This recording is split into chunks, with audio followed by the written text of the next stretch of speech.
अगर आपके घर भी शिवलिंग हो तो शिवलिंग के ऊपर अभिषेक करने के बाद श्रृंगार में बाबा को भस्म का त्रिपुंड अवश्य लगाए, भस्म अवश्य लगाए, क्योंकि भस्म को भगवान भोलेनाथ बड़ा पसंद करते हैं, बड़ी प्रिय भस्म। इससे जुड़ी शिव पुराण में कथा थी।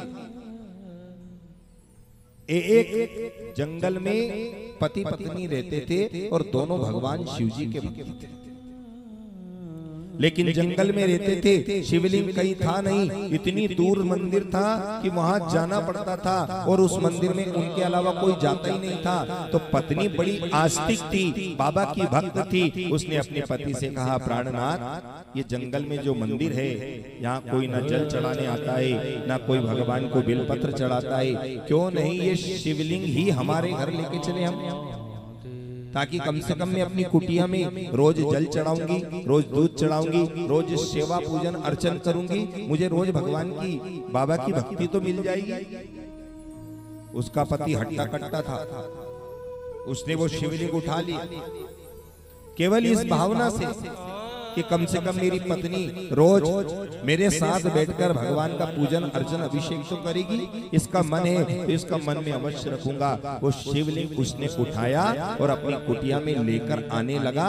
मार्ग में उसको एक संत मिले, शिवलिंग कंधे पर रखकर ला रहा था। संत ने पूछा, बेटा शिवलिंग कहाँ ले जा रहे हो? बोले, बाबा मेरी पत्नी की इच्छा है कि मैं शिवलिंग अपनी कुटिया में विराजमान करूं, वही हम पूजन अर्चन करेंगे। तो संत ने कहा, ठीक है बेटा, तू ले तो जा रहा है, लेकिन रोज प्रतिदिन बाबा महाकाल को भस्म जरूर चढ़ा। भस्म बड़ी प्रिय है। दोनों पति पत्नी ने मन में संकल्प कर लिया, कुछ भी हो जाए प्रतिदिन भगवान बाबा को भस्म चढ़ाएंगे और घर पर लाकर स्थापना करिए और रोज दूसरे दिन से पूजन प्रारंभ कर दिया। अगर भगवान ने आपको सुंदर पत्नी दी है और भगवान का पूजन करने वाली दी है तो ये आपके ऊपर बड़ी कृपा है। एक नाथ जी और तुकाराम जी दो संत थे महाराष्ट्र के। एक की पत्नी बड़ी दुष्ट स्वभाव की थी, एक की पत्नी इतनी अनुकूल थी जो वो कहते थे वही करती थी। लेकिन दोनों संतों की स्थिति देखिए आप, दोनों प्रसन्न रहते थे। एक की पत्नी दिन रात कलह करती थी, फिर भी संत प्रसन्न क्यों? इसलिए प्रसन्न कि वो भोलेनाथ से कहते थे, बाबा तूने अच्छा किया जो मेरे प्रतिकूल स्वभाव की पत्नी दी, अगर मेरी अच्छी पत्नी होती तो मेरा मन उसमें लग जाता और मैं तेरा पूजन नहीं कर पाता। दूसरे संत ये कह रहे हैं, भगवान तेरा लाख लाख धन्यवाद है जो तूने मुझे इतनी अच्छी पत्नी दी जो मेरे साथ बैठकर तेरा अभिषेक करती है, वो इसलिए धन्यवाद दे रहे हैं। संतों की दृष्टि है ये तो अलग। अब वो दोनों पति पत्नी बैठ करके भगवान का पूजन अभिषेक करने लगे और रोज कहीं ना कहीं से भस्म लाते और भस्म भगवान को अर्पण किया करते। लेकिन बंधुओं, एक दिन एक घटना घटी। घटना ये घटी कि उस दिन पानी गिरने लग गया। इतना भयंकर पानी गिरा, भस्म नहीं मिले। भस्म कैसे लाए, कहां से लाए? अब उस पत्नी का मन बड़ा दुखित हुआ कि आज पूजन हो गया, सब हो गया, लेकिन मैं अभी तक भगवान को भस्म नहीं चढ़ा पाई। मुझे भस्म चढ़ाना चाहिए, कैसे चढ़ाऊं? तो उसने अपने पति से कुछ नहीं कहा, अपने घर की जो टूटी फूटी झोपड़ी थी उसमें से लकड़ियां निकाली, उसमें से घास फूस निकाला और जैसे चिता बनाते हैं ना, लकड़ियां जमाई, उस पर घास रखी और उस पर वो स्वयं बैठ गए। पति ने पूछा, ये तू क्या कर रही है?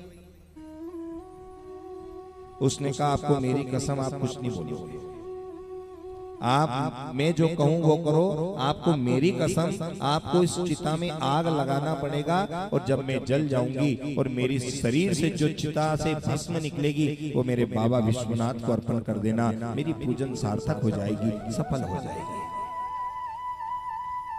अब बेचारा पति रोवे सो रोवे, कहने लगा, देवी मैं ऐसा नहीं कर सकता। उसने कहा, आपको मैंने अपनी कसम दी है, आपको मेरी कसम, आपको चिता में आग लगाना पड़ेगा, हमारा नियम खंडित नहीं होगा। आप तो मुझे तो एक दिन वैसे भी जाना है। बेचारा पति रोता रोता उस चिता में आग लगा। धीरे धीरे आग अपना रौद्र रूप लेती गई और देखते ही देखते वो उसकी धर्म पत्नी उस चिता में राख बन गई। उसने वो राख इकट्ठी करी और बाबा को वो राख त्रिपुंड लगा दिया, अर्पण कर दी। आज इतना गदगद हुआ वो व्यक्ति, उसका पति, सोचने लगा वारी धर्म पत्नी, तूने बाबा को भस्म चढ़ाने के लिए अपने आप को समाप्त कर दिया।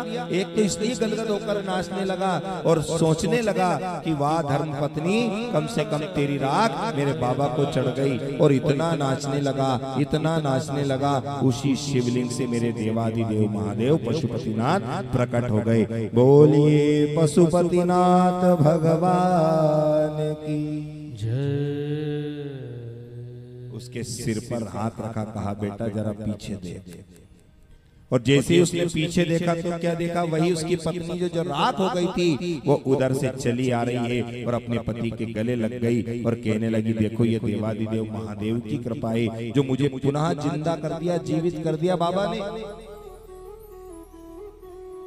कोई जरूरी नहीं कि आपको केवल गुलाब का फूल ले जाकर ही भगवान को चढ़ाना पड़े।